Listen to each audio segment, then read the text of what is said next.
नमस्कार दोस्तों, आप सभी का स्वागत है। आज के एक फिर न्यू कहानी में एक कुत्ते ने बताया जो भी स्त्री इन 4 मौक़ों की तलाश करती है, समझ लेना वो चरित्रहीन हो गई है।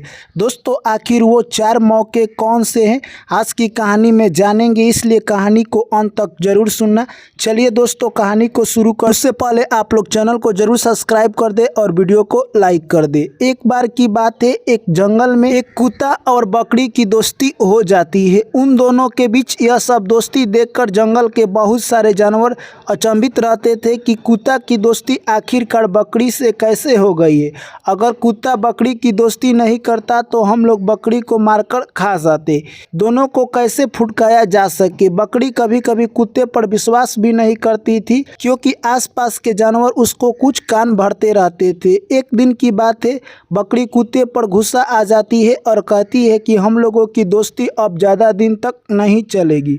उसके बाद कुत्ता कहता है कि हे बकरी बहन, क्या हो गया कि हम लोगों की दोस्ती ज़्यादा दिन तक नहीं चलेगी। तभी कुत्ता को समझ आ जाता है कि बकरी को बहुत सारे जानवर यानी मिलकर कुछ समझा दिए हैं, हम लोगों के बीच वो दोस्ती तोड़ना चाहते हैं।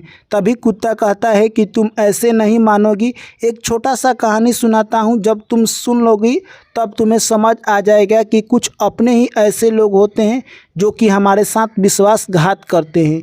उसके बाद कुत्ता कहता है, एक प्यारा सा राज्य था। उस राज्य में एक राजा और रानी रहा करते थे।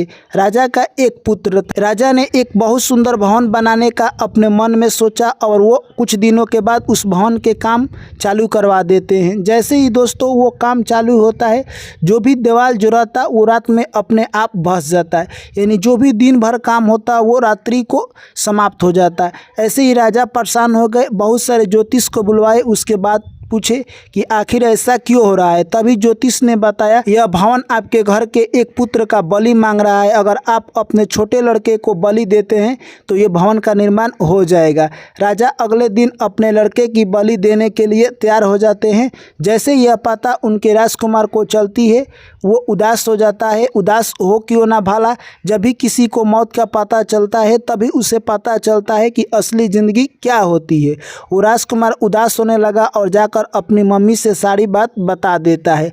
तभी रानी कहती है कि कल तुम्हें दीवार में चुनाया जाएगा, अभी बहुत समय है, तुम जाओ यानी अस्तबल में और जो भी तेज दौड़ने वाला घोड़ा है उसे लेकर आओ और रात में हम लोग यहाँ से निकल चलेंगे और दूसरे राज्य में जाकर रहने लगेंगे। वैसे ही रानी करती है, अपने पुत्र को लेकर रात्रि में एक तेज दौड़ने वाला घोड़ा से वो उस राज्य को छोड़ देती है और दूसरे राज्य में चली जाती है। तभी रानी को प्यास लगती है। उसके बाद राजकुमार पानी की तलाश में जाता है।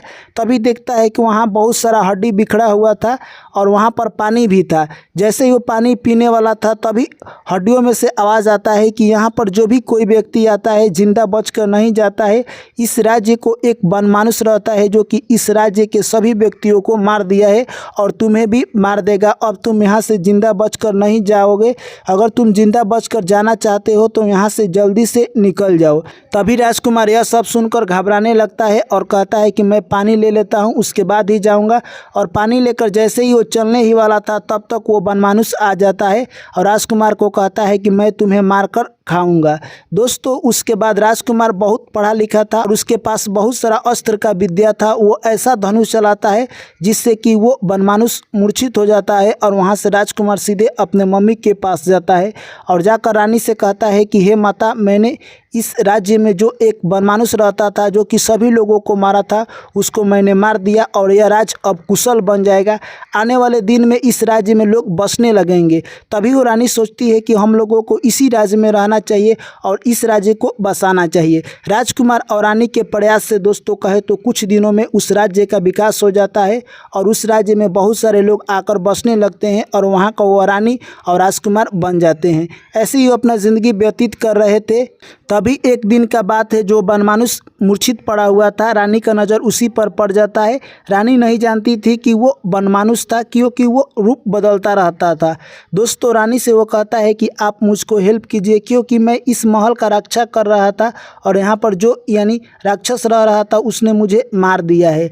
रानी को यह सब बात पता नहीं था। रानी उसको मदद करने लगती है।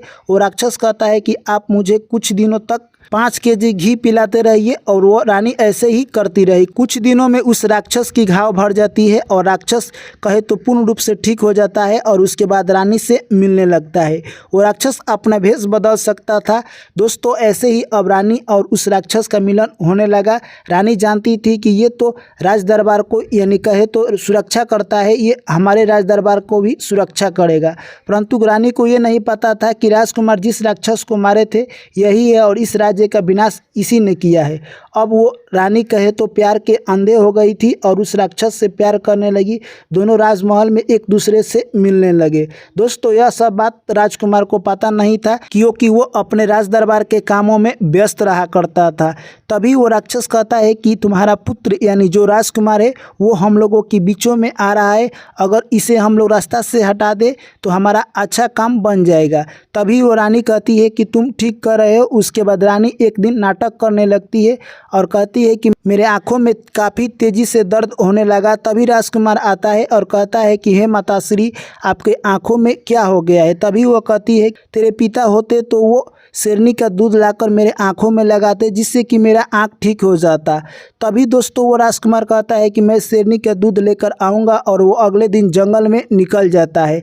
जैसे ही एक गुफा तक जाता है वहाँ पर शेरनी के 2 बच्चे बैठे हुए थे, वहीं पर वो राजकुमार बैठ जाता है क्योंकि वहाँ पर शेरनी नहीं थी। तभी देखता है कि उधर से एक अजगर आ रहा है दोनों शेरनी के बच्चे को खाने के लिए। तभी राजकुमार तलवार निकलता है और उस अजगर को कुटी कुटी काट देता है। दोस्तों यह सब शेरनी के बच्चे देख रहे थे और वहीं पर राजकुमार सो जाता है। जैसे ही सोता है वहाँ पर शेरनी और शेर आ जाते हैं। शेरनी देखती है तो कहती है कि यही हमारा दुश्मन है, यही हमारे बच्चे को मारकर यानी खा जाता है। तभी उसके बाद उसके बच्चे आते हैं और सारा कहानी बता देते हैं। उसके बाद शेरनी कहती है ये हमारा दुश्मन नहीं, ये हमारा दोस्त है और हमारे बच्चे की जान की रक्षा की है। अगर ये जान की रक्षा नहीं करता तो अजगर हमारे बच्चे को आज मारकर खा जाते। दोस्तों उसके बाद शेरनी कहती है कि हे मनुष्य बताओ तुम्हें हमसे क्या मदद चाहिए। तभी वो राजकुमार कहता है कि आप दूध दे दीजिए जिससे कि मेरे माता के आंख में दर्द है उससे उसका आंख का दर्द ठीक हो जाएगा। तभी शेरनी कहती है कि मेरे दूध से आंख का दर्द ठीक नहीं होता है, तुम्हारे पीछे कोई साजिश चल रहा है। तभी वो शेरनी कहती है ठीक है तुम लेकर जाओ दूध और तुमने मेरी मदद की है इसलिए मैं एक बच्चा तुमको दे रही हूँ, इस बच्चे को तुम अपने साथ रखना। राजकुमार उस शेर के बच्चे को लेकर अपने घर चल देता है और अपनी माता के आंखों पर दूध लगाता है। वो नाटक करती है और कुछ दिनों में ठीक हो जाती है। अभी वो बनमानुष और रानी दोनों सोचने लगते हैं कि ये राजकुमार अभी तक नहीं मरा है, यानी ये जंगल में गया था इसे शेरनी मारकर खा जाती, परंतु ऐसा नहीं हुआ। फिर वो उपाय लगाने लगे कि इसे मारने के लिए दूसरा उपाय ढूंढना पड़ेगा। कुछ दिनों के बाद फिर रानी वैसे ही नाटक करती है और कहती है मेरे आंखों में दर्द होने लगा। तभी राजकुमार कहता है कि अब क्या करना पड़ेगा। तभी वो रानी कहती है कि तुम जाओ साहिल पक्षी का पंख लेकर आओगे तभी मेरा आंख का दर्द ठीक होगा। साहिल पक्षी के पंख लाने के लिए वो अगले दिन राजकुमार निकल जाता है। साहिल पक्षी दोस्तों ऐसा मजबूत पक्षी है जो कि हाथी को अपने पंज में दबाकर उड़ सकता है।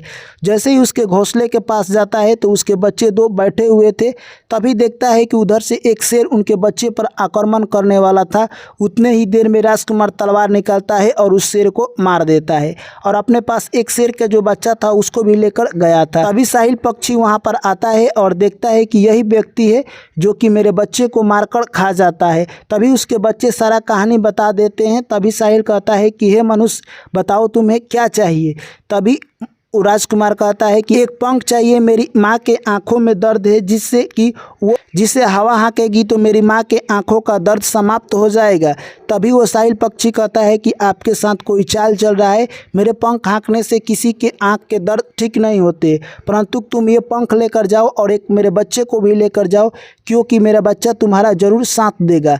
दोस्तों वहाँ से एक शेर का बच्चा और कहे तो एक साहिल का बच्चा लेकर वो अपने घर आता है। यह सब बात उस बनमानुष और रानी को पता चलता है। फिर वो लोग दुखी हो जाते हैं और रानी उस बनमानुष एक गटर में छिपा देती है और दोस्तों फिर वो पंख से हवा हाँकने लगती है और कुछ दिनों के बाद ठीक हो जाती है। फिर वो बनमानुष एक दिन रानी के रूम में जाकर वो लोग राय करते हैं कि अब इसे मारने का नया तरकीब क्या सोचा जाए। तभी रानी कहती है कि ये ऐसे मरने वाला नहीं है, क्योंकि ये वीर राजकुमार है, इसे मारना आसान बात नहीं है कि अगर तुम इसे मारने की कोई नई तरकीब नहीं सोचती हो तो ये हम लोगों को मार देगा और हमारी जान की दुश्मन बन जाएगा। तभी रानी कहती है कि मैं एक ऐसा उपाय लगा रही हूँ जिससे कि इसकी मौत फिक्स हो जाएगी, क्योंकि वो काम वासना में घिर चुकी थी। उसे अब अपने बच्चे की कोई चिंता नहीं थी। जो रानी अपने बच्चे को अपने पति से बचा कर लाई थी, वो अपने बच्चे को मारने पर तुली हुई है। रानी ने एक ऐसा तरकीब निकाला और वो अगले दिन कहती है कि फिर से मेरे आँख में दर्द होने लगा है। इस बार कहती है कि तुम्हें जाना होगा नागलोक और वहीं से जल लेकर आना होगा। नागलोक में जो भी जल मिलता है दोस्तों, कहने का साफ मतलब है यानी वो अमृत होता है। अमृत लाना इतना आसान बात नहीं है। वो कहे तो राजकुमार अगले दिन अमृत लाने के लिए चल देता है, अपने साथ शेर के बच्चे और कहे तो साहिल के पक्षी को भी लेकर चल देता है। जैसे ही आगे जाता है उसे कुछ मनुष्य मिलते हैं जो कि बहुत भूखे थे। वो लोग कह रहे थे कि हम लोगों को इतना भूख लगा है, हमारे पास कुछ दाना नहीं है, इसलिए हम लोग इस चींटी के बिल में जो भी दाना है निकाल कर खाएंगे। तभी राजकुमार कहते हैं कि तुम लोग ऐसा मत करो, हमारे पास कुछ स्वर्ण मुद्राएं हैं, इसे लो और ले जाकर तुम मार्केट में बेच देना, उसी से अपना भोजन पानी करना। ये दे देता है राजकुमार और जैसे ही वहाँ से सभी लोग चले जाते हैं उसके बाद चींटी की रानी निकलती है और कहती है कि हे राजकुमार, आपने पूरे मेरे जाति को बचाया, इसलिए मैं आपकी क्या मदद कर सकती हूँ। तभी राजकुमार कहता है कि अभी मुझे मदद की कोई ज़रूरत नहीं है। तभी वो चींटियों की रानी कहती है कि जब भी आपको ज़रूरत पड़ेगा आप मुझे याद कर लीजिएगा, हम लोग वहीं पर उपस्थित हो जाएंगे। जैसे ही राजकुमार आगे जाता है, एक राज दरबार में स्वयंवर की तैयारी चल रही थी। वो एक ऐसी राजकुमारी थी जिसको देखकर सभी लोग अपना पत्नी बनाना चाहते थे, परंतु कुछ शर्त ऐसा था, जो भी व्यक्ति 1.25 मन तिल को यानी रात भर में पुनः इकट्ठा कर लेगा, उसी से राजकुमारी शादी करेगी। दोस्तों, ऐसा कोई व्यक्ति करने की हिम्मत भी नहीं सोचता, क्योंकि रात भर में इकट्ठा करना इम्पॉसिबल था। तभी ये राजकुमार वहाँ पर पहुँचता है, ये भी सोचता है कि मैं काश इससे शादी कर लेता। तभी इसके दिमाग में आता है कि इतना बड़ा काम कौन करेगा।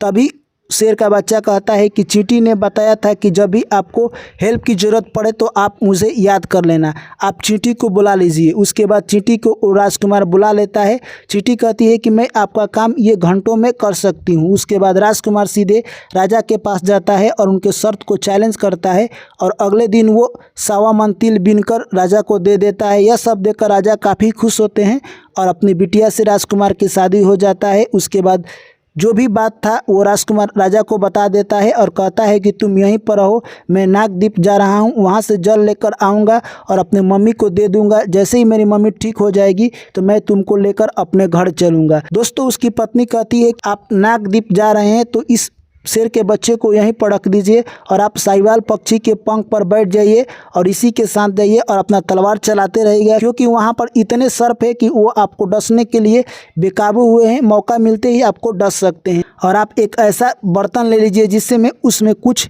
वहाँ का जल आट सके और रस्सी में उसे बांध लीजिए। राजकुमार वैसे ही करता है और नागद्वीप में जाता है। जैसे ही वहाँ पर देखता है बहुत सारे सर्प यानी कहे तो डसने के लिए तूफान थे, परंतु जो साहिवाल पक्षी था उसका पंख का वेग इतना था कि वहाँ पर कोई भी नाग टिक नहीं रहा था। उतने ही देर में राजकुमार नागद्वीप में से पानी निकाल लेता है, यानी अमृत निकालकर वहाँ से चला आता है। जैसे ही अमृत लेकर अपने रानी के पास आता है, रानी क्या करती है, अमृत रख लेती है और उसमें पानी भरकर राजकुमार को दे देती है। राजकुमार कहे तो दोस्त बाघ के बच्चे और साहिवाल पक्षी के साथ वो पुनः अपने घर जाता है। तभी तक वो दोनों यानी कहे तो बनमानुस और रानी आपस में प्यार कर रहे थे और दोनों एक ही रूम में सोए हुए थे। वहाँ पर पहुँच जाता है, तब तक बनमानुस को रानी छिपा देती है और फिर ढंग करने लगती है। उसके बाद दोस्तों वो पानी जो था यानी कहे तो अमृत वही डालता है। राजकुमार अपने मम्मी के आंखों में वो ठीक हो जाती है और कुछ दिनों के बाद फिर वो लोग राय करते हैं कि अगर इस बार हमारा लड़का नहीं मरा तो हमारे लिए ये मुश्किल पैदा कर सकता है। बनमानुस करता है कि अगर तुम कुछ नहीं सोचती हो तो हमारा जीवन संघर्ष हो जाएगा और जीना मुश्किल हो जाएगा। तभी रानी कहती है कि इस बार मैं अपने लड़के को खाने में जहर देकर मार दूंगी। जैसे ही राजकुमार शाम को आता है, रानी खाना बनाती है और उसी में जहर डाल देती है और अपने लड़के को खाना खिला देती है। जैसे ही राजकुमार खाकर सोता है और वो ज़िंदगी भर के लिए सो जाता है। बनमानुस और रानी ने मिलकर रात में उस लड़के को यानी कहे तो राजकुमार को एक डब्बे में बंद कर तालाब में दहवा देते हैं और वो डब्बा दहाते दहाते दोस्तों चल देता है नदी में। तभी उस साहिवाल पक्षी और कहे तो बाघ के बच्चे को पता चलता है।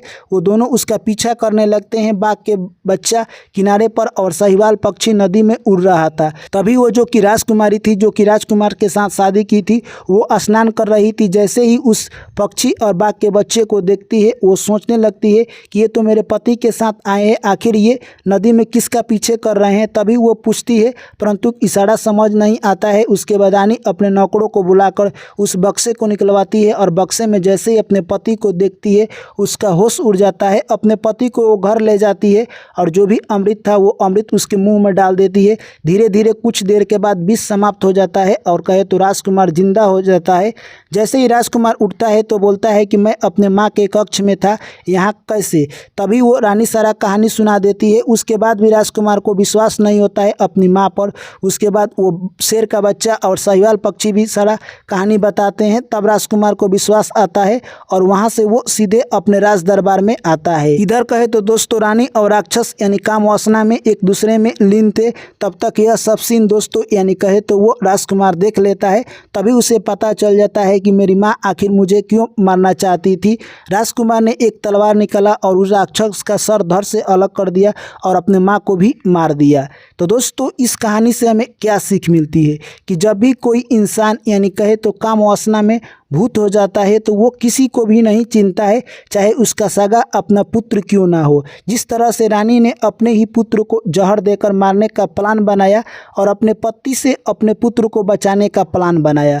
यह दोस्तों यहाँ तक सिखाता है कि जब इंसान अगर सही रहता है तो वो अपने आप या किसी भी रिश्ते को बचाता है, परंतु जब वो काम वासना में लीन हो जाता है तो किसी को भी मार सकता है, जिस तरह से रानी ने अपने पुत्र को मारने का षड्यंत्र बनाया। तो दोस्तों ये कहानी आप लोगों को कैसी लगी कमेंट करके ज़रूर बताएं। और वो 3 लोग हमारे समाज में ही है जिन पर हमें विश्वास नहीं करना चाहिए। पहला, अपने ही लोग होते हैं दोस्तों जो अक्सर मौके की तलाश करते हैं और मौके पर आपको धोखा देते हैं, इसलिए उन लोगों से दूरी बना कर रखें। दूसरा, जिन व्यक्ति पर आप विश्वास करते हैं, विश्वासी का भी बीच बीच में टेस्ट लेता रहना चाहिए। अगर टेस्ट नहीं लेते हैं तो आप उसके जाल में फंस सकते हैं। और तीसरा, काम वासना व्यक्ति पर कभी भी विश्वास नहीं करना चाहिए, क्योंकि जब भी वो काम वासना में आएगा तो आपको नहीं पहचानेगा कि आपके साथ उसका क्या रिश्ता है और आपकी वो जान ले सकता है। तो इन 3 व्यक्तियों से आप दूरी बना कर रखें। उसके बाद जैसे ही यह कुत्ता कहानी सुनाता है तभी वो बकरी कहती है कि हे कुत्ता भैया, आपने मेरी ज़िंदगी का सारा असलियत बता दिया, जिससे कि मैं अब 3 लोगों को अच्छी तरह से पहचान सकती हूँ। तो दोस्तों ये कहानी आप लोगों को कैसी लगी कमेंट करके जरूर बताएं। वीडियो अच्छी लगी तो वीडियो को लाइक करें, दोस्तों के साथ शेयर करें और चैनल को जरूर सब्सक्राइब करें। फिर आप लोग से मिलते हैं अगली कहानी में, तब तक आप लोग मुझे दीजिए इजाज़त। जय श्री कृष्ण, राधे राधे।